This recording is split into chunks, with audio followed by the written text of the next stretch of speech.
हाँ जी, स्वागत है तुहाडा सारिਆਂ ਦਾ ਸਾਡੇ YouTube channel exam study with job alert ਤੇ master cadre exam study subject है जी हिस्टरी ਤੇ ਸੈਕੰਡ ਚੈਪਟਰ है ਜਿਹੜਾ ਉਹ ਮੁੱਢਲੇ ਸਮਾਜ ਸਾਡਾ ਟੌਪਿਕ ਹੈ ਅਗਲਾ। ਇਸ ਤੋਂ ਪਹਿਲਾਂ ਵਾਲਾ ਭਾਗ ਤੁਸੀਂ ਸਾਡੇ ਚੈਨਲ ਦੀ ਪਲੇਲਿਸਟ ਵਿੱਚ ਜਾ ਕੇ ਰੀਡ ਕਰ ਸਕਦੇ ਹੋ ਜਾਂ ਫਿਰ ਇਸ ਵੀਡੀਓ ਦੀ ਡਿਸਕ੍ਰਿਪਸ਼ਨ ਵਿੱਚ ਤੁਹਾਨੂੰ ਸਾਰੇ ਵੀਡੀਓ ਦੇ ਲਿੰਕ ਹੈ ਜਿਹੜੇ ਮਿਲ ਜਾਣਗੇ, ਤਾਂ ਉਸ ਤੇ ਕਲਿੱਕ ਕਰਕੇ ਤੁਸੀਂ ਪਹਿਲਾਂ ਵਾਲੇ ਸਾਰੇ ਲੈਕਚਰ ਜਿਹੜੇ ਰੀਡ ਕਰ ਸਕਦੇ ਹੋ।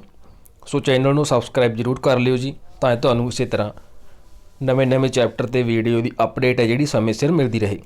तो स्टार्ट करते हैं जी मुढ़ले समाज। तो स्टार्ट करते हैं जी मुढ़ले समाज। जिहड़े लोग उप महाद्वीप दे विच लगभग 2 मिलियन सालों तो रहिंदे सन, वो शिकारी अते भोजन इकट्ठा करने वाले सन। वो जंगली जानवरों का शिकार करते सन अते भोजन लई जंगली वस्तां इकट्ठियां करते सन। वो लोग भोजन पानी अते होर साधनां लई ਥਾਂ ਬਦਲਦੇ ਰਹਿੰਦੇ ਸਨ। ਉਹ ਲੋਕ ਪੱਥਰ ਲੱਕੜ ਅਤੇ ਹੱਡੀਆਂ ਦੇ ਬਣੇ ਸੰਦ ਜਾਂ ਫਿਰ ਔਜ਼ਾਰ ਵਰਤਦੇ ਸਨ। ਪੱਥਰ ਦੇ ਸੰਦ ਸੀ ਜਿਹੜੇ ਉਹ ਵੱਖਰੀਆਂ ਵੱਖਰੀਆਂ ਤਕਨੀਕਾਂ ਜਿਵੇਂ ਪੱਥਰ ਉੱਤੇ ਪੱਥਰ ਰੱਖ ਕੇ ਜਾਂ ਫਿਰ ਤਰਾਸ਼ ਕੇ ਆਦਿ ਵਿਧੀ ਰਾਹੀਂ ਬਣਾਏ ਜਾਂਦੇ ਸਨ। ਉਹਨਾਂ ਲੋਕਾਂ ਦੁਆਰਾ ਅੱਗ ਦੀ ਵਰਤੋਂ ਮਾਸ ਪਕਾਉਣ ਜਾਂ ਫਿਰ ਜਾਨਵਰਾਂ ਨੂੰ ਡਰਾਉਣ ਲਈ ਕੀਤੀ ਜਾਂਦੀ ਸੀ। लगभग 12,000 साल पहला मौसम की तब्दीली करके घाह के मैदान से जोड़े विकसित हो चुके सन। पशु पालना मच्छियां फड़ना आम हो चुका सी। कई दाणे वालियां फसलां जिमें कणक जौ चावल आदि उपमहाद्वीप के कई भागों में कुदरती तौर पर उगण लग पे सन। लोग आप भी फसलां उगाउण लग पे सन। बहुत सारिया पुरानिया गुफावां दीयां कंधां उपर पेंटिंग्स ਬਣੀਆਂ ਹੋਈਆਂ ਸਨ ਜਿਹੜੀਆਂ ਜੰਗਲੀ ਜਾਨਵਰਾਂ ਦੀਆਂ ਹਨ ਅਤੇ ਬਹੁਤ ਹੀ ਨਿਪੁੰਨਤਾ ਨਾਲ ਬਣਾਈਆਂ ਗਈਆਂ ਸਨ। ਹੁੰਗਸਾਈ ਵਿੱਚ ਪੁਰਾਣੇ ਪੱਥਰ ਯੁੱਗ ਦੀਆਂ ਕਈ ਥਾਵਾਂ ਮਿਲਦੀਆਂ ਹਨ। ਕਈ ਕਿਸਮ ਦੇ ਸੰਦ ਵੀ ਲੱਭੇ ਹਨ ਜਿਹੜੇ ਕਿ ਚੂਨੇ ਅਤੇ ਪੱਥਰ ਦੇ ਬਣੇ ਹੋਏ ਹਨ। ਤਾਂ ਪੂਰਵ ਇਤਿਹਾਸ ਕਾਲ ਪ੍ਰੀ ਹਿਸਟੋਰੀਕਲ ਏਜ ਧਰਤੀ ਤੇ ਮਨੁੱਖ ਦੀ ਹੋਂਦ ਜਿਹੜੀ ਲਗਭਗ 40 ਲੱਖ ਸਾਲ ਪਹਿਲਾਂ ਹੋਈ। इस काल पूर्व इतिहास नूं हेठ लिखे भागां दे विच वंडिया जांदा है। अगे डिस्कस करांगे। तां पहला आउंदा जी पुरातन पत्थर युग 5 ਲੱਖ BC तो 8000 BC। पुरातन पत्थर युग नूं अगे 2 भागां दे विच वंडिया जांदा है। ये तुसीं डायग्राम देख सकते हो। पुरातन पत्थर युग, पूर्व पुरातन पत्थर युग 5 ਲੱਖ ईस्वी पूर्व तो 50,000 ईस्वी पूर्व अते पश्चात पुरातन पत्थर युग 50,000 ईस्वी तो 8,000 ईस्वी पूर्व।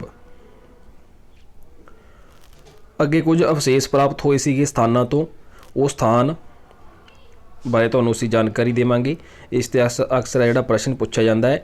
तो पंजाब सोन नदी घाटी जो हुण पाकिस्तान विच है, उत्तर प्रदेश बेलन घाटी, मध्य प्रदेश भीमा बेतका जोगादा नर्मदा घाटी, राजस्थान बैगोर बुद्धा पुष्कर डिडवाना, गुजरात विशदी साबरमती घाटी, कश्मीर घाटी पहलगाम। तो ये सारे स्थान से जिथों अवशेष प्राप्त होए सीगे। इस काल विच आदि मनुख दा रहन सहन जानवरां वर्गा सीगा। मनुख कुदरती वस्तां ते निर्भर करदा सी, कच्चा मांस खांदा सी अते उसनूं अग दी जानकारी नहीं सी। अपने आप ਨੂੰ जंगली जानवरों तो सुरक्षित रखण लई झुंड बना के रहिंदा सी। रात ਨੂੰ गुफावां दरख्तां ਜਾਂ फिर पत्थरां ਦੇ ਘਰਾਂ ਦੇ ਵਿੱਚ ਰਹਿੰਦਾ ਸੀ। ਆਦਿ ਮਨੁੱਖ ਸੀ ਜਿਹੜਾ ਉਹ ਨੰਗਾ ਰਹਿੰਦਾ ਸੀ, ਪਰੰਤੂ ਬਹੁਤ ਜ਼ਿਆਦਾ ਗਰਮੀ ਜਾਂ ਸਰਦੀ ਤੋਂ ਬਚਣ ਲਈ ਜਾਨਵਰਾਂ ਦੀਆਂ ਖੱਲਾਂ ਜਾਂ ਦਰਖਤਾਂ ਦੇ ਪੱਤੇ ਤੇ ਛਿਲਕਿਆਂ ਨਾਲ ਸਰੀਰ ਨੂੰ ਢੱਕ ਲੈਂਦਾ ਸੀ। ਸ਼ਿਕਾਰ ਕਰਨ ਲਈ ਉਹ ਕਹਾੜੀਆਂ, ਭਾਲੇ, ਗਡਾਸੇ ਆਦਿ ਦੀ ਵਰਤੋਂ। इस तो इलावा पत्थर ਜਾਂ फिर दरख्तां ਦੀਆਂ ਟਾਹਣੀਆਂ भी जानवरों के शिकार ਲਈ ਵਰਤਦਾ ਸੀਗਾ। इस युग ਦੇ ਮਨੁੱਖ ਨੂੰ शिकारी ਜਾਂ फिर संग्रहक ਕਿਹਾ ਜਾਂਦਾ ਸੀ। ਉਸ ਨੂੰ ਖੇਤੀਬਾੜੀ ਦੀ ਕੋਈ ਜਾਣਕਾਰੀ ਨਹੀਂ ਸੀ। ਅਗਲਾ ਪੁਆਇੰਟ ਹੈ, ਇਸ ਯੁੱਗ ਵਿੱਚ ਪੱਥਰ ਦੀਆਂ ਕੁਹਾੜੀਆਂ ਤੋਂ ਇਲਾਵਾ ਪੱਥਰ ਦੇ ਤੇਜ਼ਧਾਰੀ ਅਤੇ ਮੋਹਰੀ ਕਰਨ ਵਾਲੇ ਔਜ਼ਾਰਾਂ ਦੀ ਵਰਤੋਂ ਵੀ ਕੀਤੀ ਜਾਂਦੀ ਸੀ। ਅਗਲਾ ਆਉਂਦਾ ਜੀ ਮੱਧ ਪੱਥਰ ਯੁੱਗ। ਇਹ ਸੀਗਾ 800 BC ਤੋਂ 4000 BC। ਮੱਧ ਪੱਥਰ ਯੁੱਗ ਨਾਲ ਸੰਬੰਧਿਤ ਅਵਸ਼ੇਸ਼ ਸੀ ਜਿਹੜੇ ਉਹ ਇਹ ਸਥਾਨਾਂ ਤੋਂ ਪ੍ਰਾਪਤ ਹੋਏ ਸੀ। ਕਿਹੜੇ ਕਿਹੜੇ ਸਥਾਨ ਸੀਗੇ ਉਹ? ਉੱਤਰ ਪ੍ਰਦੇਸ਼ ਸੀਗਾ, ਜਿੱਥੇ ਮਹਾਦਹਾ, ਦਮਦਮਾ, ਚੌਪਸੀ, ਬੰਦੋ। ਮੱਧ ਪ੍ਰਦੇਸ਼ ਭੀਮਬੇਟਕਾ, ਆਦਮਗੜ੍ਹ। ਮਹਾਰਾਸ਼ਟਰ ਪਟਨਾ, ਹਾਥੀਕਾਂਬਾ।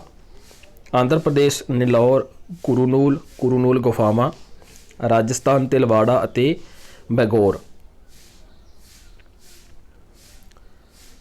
ਇਸ ਯੁੱਗ ਵਿੱਚ ਹੈ ਜਿਹੜਾ ਮਨੁੱਖ ਨੇ ਟੁੱਟੇ ਹੋਏ ਪੱਥਰ ਦੇ ਟੁਕੜਿਆਂ ਦੀ ਥਾਂ 'ਤੇ ਨੁਕੀਲੇ ਅਤੇ ਘੜੇ ਹੋਏ ਪੱਥਰਾਂ ਦੇ ਹਥਿਆਰ ਜਿਵੇਂ ਕੁਹਾੜੀ, ਭਾਲੇ ਆਦਿ ਬਣਾਉਣੇ ਸਿੱਖ ਲਏ ਸੀ।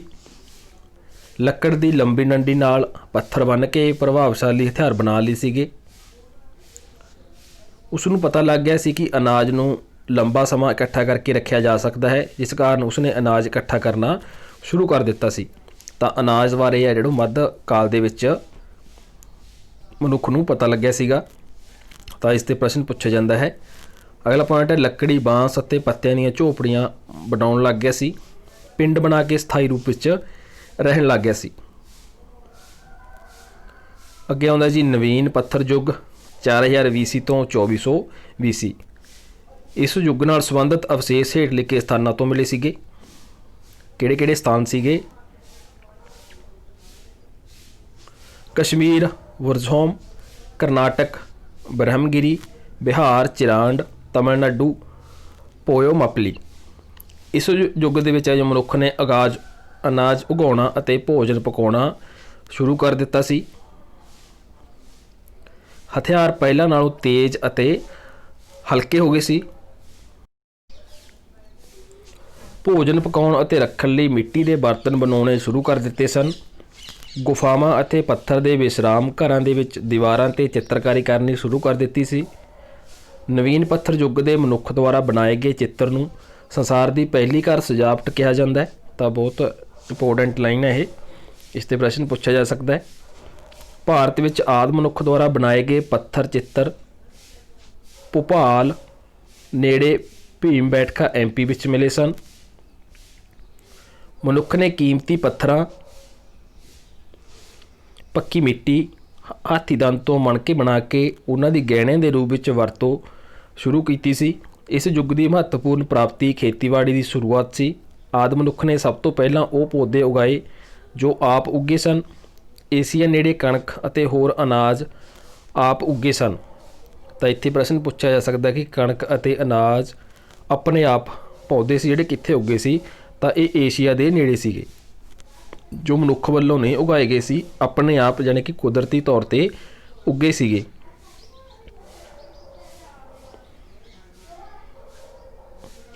ਅੱਗੇ ਭਾਰਤ, ਚੀਨ, ਦੱਖਣੀ ਏਸ਼ੀਆ ਵਿੱਚ 500 ਈਸਵੀ ਪੂਰਵ ਤੋਂ ਚਾਵਲ ਦੀ ਪੈਦਾਵਾਰ ਸ਼ੁਰੂ ਹੋਈ ਸੀ।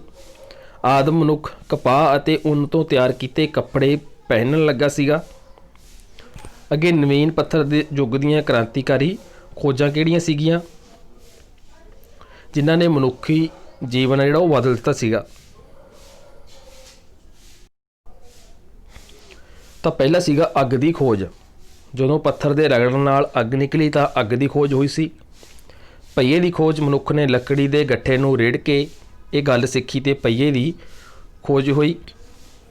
ਤਾਂਬਾ ਪੱਥਰ ਯੁੱਗ 2400 ਤੋਂ 1000 BC। ਇਸ ਯੁੱਗ ਵਿੱਚ ਮਨੁੱਖ ਨੇ ਤਾਂਬੇ ਅਤੇ ਪੱਥਰ ਦੇ ਔਜ਼ਾਰ ਅਤੇ ਹਥਿਆਰ ਬਣਾਏ।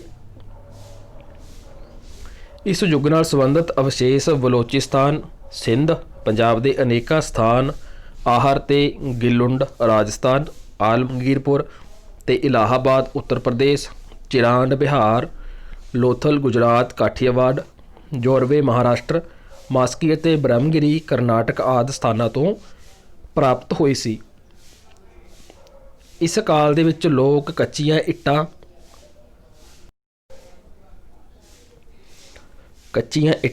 ਪੱਥਰ ਅਤੇ ਘਾਹ ਫੂਸ ਤੋਂ ਬਣੇ ਮਕਾਨਾਂ ਵਿੱਚ ਰਹਿਣ ਲੱਗ ਪਏ ਸੀਗੇ। ਇਸ ਕਾਲ ਵਿੱਚ ਲੋਕਾਂ ਦਾ ਮੁੱਖ ਧੰਦਾ ਸੀ ਜਿਹੜਾ ਉਹ ਖੇਤੀਬਾੜੀ ਅਤੇ ਪਸ਼ੂ ਪਾਲਣਾ ਸੀ। ਬਰਤਨਾਂ ਤੇ ਚਿੱਤਰਕਾਰੀ ਸਭ ਤੋਂ ਪਹਿਲਾਂ ਇਸ ਕਾਲ ਦੇ ਲੋਕਾਂ ਨੇ ਸ਼ੁਰੂ ਕੀਤੀ ਸੀ। ਤਾਂ ਇਸ ਨਾਲ ਮੁੱਢਲੇ ਸਮਾਜ ਦਾ ਟੌਪਿਕ ਹੈ ਜਿਹੜਾ ਉਹ ਕਲੀਅਰ ਹੁੰਦਾ ਜੀ। ਜੋ ਵੀ ਮੁੱਢਲੇ ਸਵਾਦ ਨਾਲ ਸਥਾਪਨਾ ਕਿਸ ਤਰ੍ਹਾਂ ਹੋਈ ਸੀ, ਕਿਸ ਤਰ੍ਹਾਂ ਸੁਸਾਇਟੀਆਂ ਬਣੀਆਂ ਸੀਗੀਆਂ, ਉਹ ਜਾਣਕਾਰੀ ਅਸੀਂ ਤੁਹਾਨੂੰ ਪ੍ਰੋਵਾਈਡ ਕੀਤੀ ਹੈ। ਸੋ ਵੀਡੀਓ ਨੂੰ ਲਾਈਕ ਅਤੇ ਅੱਗੇ ਸ਼ੇਅਰ ਜ਼ਰੂਰ ਕਰ ਦਿਆ ਕਰੋ। ਬਾਕੀ ਕੰਟੀਨਿਊ ਤੁਹਾਨੂੰ ਉਸੇ ਨਵੇਂ ਟੌਪਿਕ 'ਤੇ ਨਵੇਂ ਚੈਪਟਰ ਜਿਹੜੇ ਉਹ ਪ੍ਰੋਵਾਈਡ ਕਰਦੇ ਰਹਾਂਗੇ। ਧੰਨਵਾਦ ਜੀ।